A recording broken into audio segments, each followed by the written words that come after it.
The doctor's word. People came to him when the patient was on his last legs. Dr. Raman often burst out, "Why couldn't you have come a day earlier?" The reason was obvious. Visiting fee 25 rupees, and more than that, people liked to shirk the fact that the time had come to call in Dr. Raman. For them, there was something ominous in the very association. As a result, when the big man came on the scene, it was always a quick decision one way or another. There was no scope or time for any kind of wavering or whitewashing. Long years of practice of this kind had bred in the doctor a certain curt truthfulness. For that very reason, his opinion was valued. He was not a mere doctor expressing an opinion, but a judge pronouncing a verdict. The patient's life hung on his words. This this never unduly worried Dr. Raman. He never believed that agreeable words ever saved lives. He did not think it was any of his business to provide comforting lies when as a matter of course, nature would tell them the truth in a few hours. However, when he glimpsed the faintest sign of hope, he rolled up his sleeve and stepped into the arena. It might be hours or days, but he never withdrew till he wrested the prize from Yama's hands. Today, standing over a bed, the doctor felt that he himself needed someone to tell him soothing lies. He mopped his brow with his kerchief and sat down in the chair beside the bed. On the bed lay his dearest friend in the world, Gopal. They had known each other for 40 years now, starting with their kindergarten days. They could not, of course, meet as much as they wanted, each being wrapped in his own family and profession. Occasionally, on a Sunday, Gopal would walk into the consulting room and wait patiently in a corner till the doctor was free. And then they would dine together, see a picture, and talk of each other's life and activities. It was a classic friendship which endured untouched by changing times, circumstances, and activities.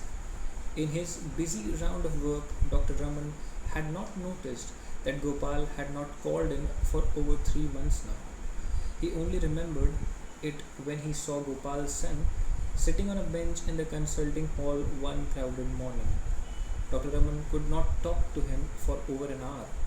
When he got up and was about to pass on to the operating room, he called up the young man and asked, "What brings you here, sir?" The youth was nervous and shy. "Mother sent me here." "What can I do for you?" "Father is ill." It was an operation day and he was not free till 3 in the afternoon. He rushed off straight from the clinic to his friend's house in Lawley Extension. Gopal lay in bed as if in sleep. The doctor stood over him and asked Gopal's wife, "How long has he been in bed?" "A month and a half, doctor." "Who is attending him?" "A doctor in the next street. He comes down once in 3 days and gives him medicine." "What is his name?" He had never heard of him. "Someone I don't know, but I wish he had the goodness to tell him about it." Why couldn't you have sent me a word earlier?" "We thought you would be busy and did not wish to trouble you unnecessarily." They were apologetic and miserable. There was hardly any time to be lost. He took off his coat and opened his bag. He took out an injection tube. The needle sizzled over the stove. The sick man's wife whimpered in a corner and essayed to ask questions. "Please don't ask questions," snapped the doctor. He looked at the children who were watching the sterilizer and said, "Send them all away somewhere except the eldest." He shot in the drug, sat back in his chair, and gazed at the patient's face for over an hour. The patient still remained motionless. The doctor's face gleamed with perspiration, and his eyelids drooped with fatigue. The sick man's wife stood in a corner and watched silently. She asked timidly, "Doctor, shall I make some coffee for you?" "No," he replied, although he felt famished, having missed his midday meal. He got up and said, "I'll be back in a few minutes. Don't disturb him on any account." He picked up his bag and went to his car. In a quarter of an hour, he was back, followed by an assistant and a nurse. The doctor told the lady of the house, I have to perform an operation. Why? She asked faintly. I will tell you all that soon. Will you leave your son here to help us and go over to the next house and stay there till I call you? The lady felt giddy and sank down on the floor, unable to bear the strain. The nurse attended to her and led her out. At about 8 in the evening, the patient opened his eyes and stirred slightly in bed. The assistant was overjoyed. He exclaimed enthusiastically, Sir, he will pull through. The doctor looked at him coldly and whispered, I would give anything to see him pull through, but the heart, the pulse has improved, sir. Well, replied the doctor, don't trust it. It is only a false flash up, very common in these cases. He ruminated for a while and added, if the pulse keeps up till 8 in the morning, it will go on for the next 40 years. But I doubt very much if we shall see anything of it at all after 2 tonight. He sent away the assistant and sat beside the patient. At about 11, the patient opened his eyes and smiled at his friend. He showed a slight improvement. He was able to take in a little food, a great relief, and joy went through the household. They swarmed around the doctor and poured out their gratitude. He sat in his seat beside the bed, gazing sternly at the patient's face, hardly showing any signs of hearing what they were saying to him. The sick man's wife asked, Is he now out of danger? Without turning his head, the doctor said, Give glucose and brandy every 40 minutes, just a couple of spoons will do. The lady went away to the kitchen. She felt restless. She felt she must know the truth, whatever it was. Why was the great man so evasive? The suspense was unbearable. Perhaps he could not speak so near the patient's bed. She beckoned to him from the kitchen doorway. The doctor rose and went over. She asked, What about him now? How is he? The doctor bit his lips and replied, looking at the floor, Don't get excited. Unless you must know about it, don't ask now. Her eyes opened wide in terror. She clasped her hand together and implored, Tell me the truth. The doctor replied, I would rather not talk to you now. He turned round and went back to his chair. A terrible wailing shot through the still house. The patient stirred and looked about in the bewilderment. The doctor got up, went over to the kitchen door, drew it in securely, and shut off the wail.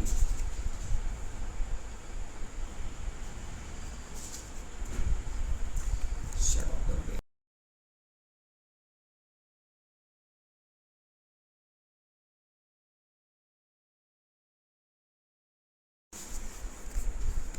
When the doctor resumed his seat, the patient asked in the faintest whisper possible, Is that someone crying? The doctor advised, Don't exert yourself. You must not talk. He felt the pulse. It was already agitated by the exertion. The patient asked, Am I going? Am I going? Don't hide it from me. The doctor made a deprecating noise and sat back in his chair. He had never faced a situation like this. It was not in his nature to whitewash. People attached great value to his word because of that. He stole a look at the other. The patient motioned a finger to draw him nearer and whispered, I must know how long I am going to last. I must sign the will. It is all ready. Ask my wife for the dispatch box. You must sign as a witness. Oh, the doctor exclaimed. You are exerting yourself too much. You must be quieter. He felt idiotic to be repeating it. How fine it would be, he reflected, to drop the whole business and run away somewhere without answering anybody any question. The patient clutched the doctor's wrist with his weak fingers and said, Ramu, it is my good fortune that you are here at this moment. I can trust your word. I can't leave my property unsettled. That will mean endless misery for my wife and children. You know all about Subiya and his gang. Let me sign before it is too late. Tell me. Yes, presently, replied the doctor. He walked off to his car, sat in the back seat and reflected. He looked at his watch. Midnight. If the will was to be signed, it must be done within the next 2 hours or never. He could not be responsible for a mess there. He knew the family affairs too well and about those wolves, Subia and his gang. But what could he do? If he asked him to sign the will, it would virtually mean a death sentence and destroy the thousandth part of a chance that the patient had of survival. He got down from the car and went in. He resumed his seat in the chair. The patient was staring at him appealingly. The doctor said to himself, "If my word can save his life, he shall not die. This will be damned." He called, "Gopal, listen." This was the first time he was going to do a piece of acting before a patient, simulate a feeling and conceal his judgment. He stooped over the patient and said with deliberate emphasis, "Don't worry about the will now. You are going to live. Your heart is absolutely sound." A new glow suffused the patient's face as he heard it. He asked in a tone of relief, "Do you say so?" "If it comes from your lips, it must be true," the doctor said. "Quite right. You are improving every second. Sleep in peace. You must not exert yourself on any account. You must sleep very soundly. I will see you in the morning." The patient looked at him gratefully for a moment and then closed his eyes. The doctor picked up his bag and went out, shutting the door softly behind him. On his way home, he stopped for a moment at his hospital, called out his assistant, and said, "That Lolly extension case, you might expect to collapse any second now. Go there with a tube off in hand and give it in case the struggle is too hard at the end. Hurry up." Next morning, he was back at Lolly extension at 10. From his car, he made a dash for the sick bed. The patient was awake and looked very well. The assistant reported satisfactory pulse. The doctor put his tube to his heart, listened for a while, and told the sick man's wife, "Don't look so unhappy, lady. Your husband will live to be 90. When they were going back to the hospital, the assistant sitting beside him in the car asked, Is he going to live, sir?" He said, "I will bet on it. He will live to be 90. He has turned the corner. How he has survived this attack will be a puzzle to me all my life," replied the doctor.